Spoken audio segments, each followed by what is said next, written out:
9 dekabr 2025-ci il tarixdə Salyan rayonunun Şorsulu kəndində Qərbi Azərbaycan həqiqətlərinin təbliğinə həsr olunmuş görüş təşkil olunub. Tədbir ümumilli lider Heydər Əliyevin və Azərbaycan ərazisi bütövlüyü uğrunda canlarını fəda etmiş şəhidlərin xatirəsinin bir dəqiqəlik sükutla yad edilməsi ilə başlanıb.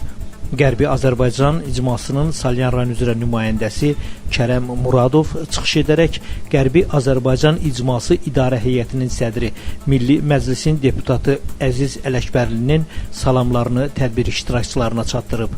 O, ölkə başçısı Prezident İlham Əliyevin apardığı uğurlu siyasətin nəticələri, eləcə də Qərbi Azərbaycanlıların öz tarixi yurdlarına qayıdışı istiqamətində görülən sistemli və ardıcıl tədbirlər barədə məlumat verib.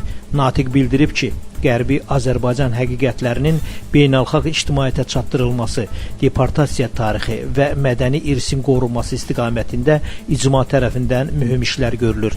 Məruzə ətrafında Şorsulu kənd icmasının sədri Rəis Abdullayev, tarixçi Vaqif Mustafayev, eləcə də Fuad Qəhrəmanov və Elmar Xudiyev çıxış edərək Qərbi Azərbaycan həqiqətlərinin daha geniş auditoriyaya, xüsusilə gənc nəslə düzgün və sistemli şəkildə çatdırılmasının vacibliyini qeyd ediblər. Tədbirin sonunda Qərbi Azərbaycan icmasının yeni üzvlərinə vəsiqələr təqdim edilib. Yığıncaq Şorsulu kənd icmasının sakinləri tərəfindən böyük maraqla qarşılanıb və konferansın bölgələrdə geniş şəkildə davam etdirilməsinin əhəmiyyəti bir daha qeyd olunub.